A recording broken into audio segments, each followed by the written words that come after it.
नमस्कार दोस्तों, आज मैं आपको यक्षिणी के विषय में बताने जा रहा हूँ। यक्ष तथा यक्षिणी अत्यंत सुंदर और मनमोहक होते हैं। ये अमर हैं और देवता तथा इंसानों के मध्य की कड़ी ये माने जाते हैं। इनके पास भी अनेकों प्रकार की दिव्य शक्तियाँ होती हैं और ये अपनी शक्तियों से सभी इच्छाओं को पूरा करने में समर्थ होते हैं। हमारे प्राचीन भारतीय ग्रंथों में अनेक लोकों का वर्णन मिलता है। इस ब्रह्मांड में भी कई लोक हैं। सभी लोकों में अलग अलग देवी देवता निवास करते हैं। जो इन लोकों में रहते हैं, पृथ्वी से सभी लोकों की दूरी अलग अलग है। यह मान्यता के अनुसार माना जा रहा है। नज़दीक लोक में रहने वाले देवी देवता जल्दी प्रसन्न होते हैं, क्योंकि लगातार ठीक दिशा में और ठीक समय पर मंत्र जप करने से साधक को ज़्यादा लंबा इंतजार नहीं करना पड़ता। यही कारण है कि यक्ष, अप्सरा, किन्नरी आदि जल्दी प्रसन्न हो जाती हैं और वह अपने भक्तों की और साधकों की इच्छा को जल्दी पूरा कर देते हैं।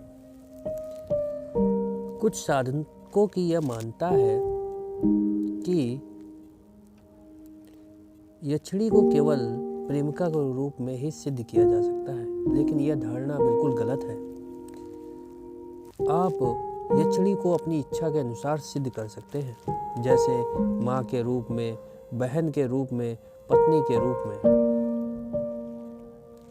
माँ के रूप में साधना करने से वह आपको ममतामयी होकर साधक को सभी प्रकार के पुत्र वत धर्म का पालन करती हैं।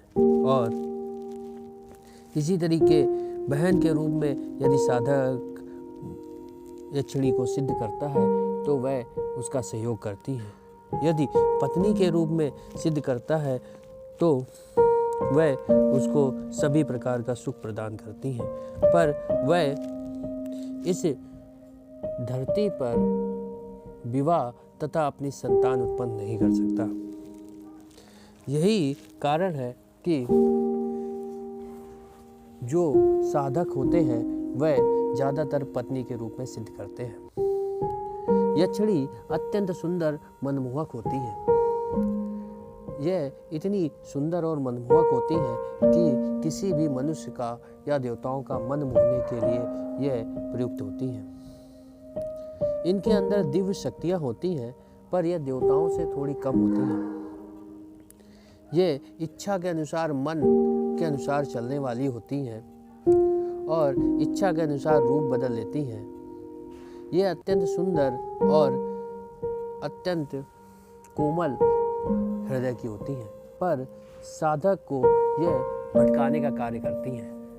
यह नहीं चाहती कि कोई इन्हें प्राप्त करे, इसलिए यह साधक को साधना पूरी करने नहीं देती है। यक्षिणी अत्यंत सुंदर और मनमोहक होने के साथ साथ अत्यंत शक्तिशाली भी होती है। यह साधक को तरह तरह के रूप दिखाकर डराने की कोशिश करती है। कभी भयंकर चुड़ैल के रूप में या भयंकर दैत्य के रूप में दिखाई देती है, जिससे साधक डर जाए और वह साधना को छोड़ दे।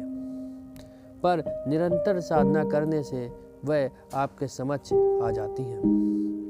वह मनुष्य के समक्ष नहीं आती, पर उसकी आज्ञा चक्र में बैठकर जब वह आंख बंद करता है तो वह उनके समक्ष आकर उनसे वार्ता करती है और इसी तरह वह सारा जीवन उसके साथ रहती है। पर कहते हैं कि यक्षिणी साधना करने वाले व्यक्ति की गति अंत में बहुत बुरी होती है, क्योंकि यक्षिणी देवताओं के स्वरूप में नहीं पूजी जाती। इनके अंदर कुछ राक्षसों के गुण विद्यमान होते हैं। कुबेर यक्ष के देवता माने जाते हैं। ये यक्ष में प्रमुख हैं। अतः यक्ष की पूजा करने से या यक्षिणी की साधना करने से आपको सभी प्रकार के धन ऐश्वर्य की प्राप्ति होती है और एक दिव्य तेज आपके चेहरे में झलकने लगता है। इसी तरह जो व्यक्ति देवताओं की पूजा करता है उसको देवता देर में प्राप्त होते हैं, पर वह मोक्ष की ओर उनको ले जाते हैं। यक्षिणी और यक्ष, गंधर्व, ये सभी भिन्न भिन्न भाग हैं।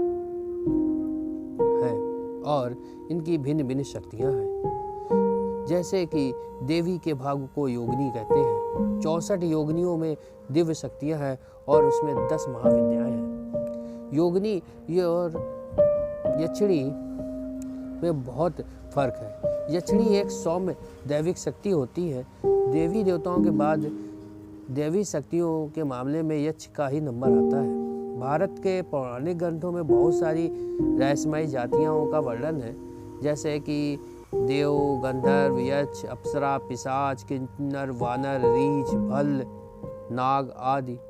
यक्षिणी इनके अंदर रहस्यमय शक्तियाँ होती हैं और देवताओं के राजा जो इंद्र है वो भी यक्ष ही है। धन्यवाद दोस्तों, बने रहें दिव्यदृष्टि के साथ, देखते रहें रोचक जानकारी भरे वीडियो और अभी हमारे चैनल को सब्सक्राइब करना बिल्कुल ना भूलें, जिससे आपको रोचक जानकारी मिलती रहे।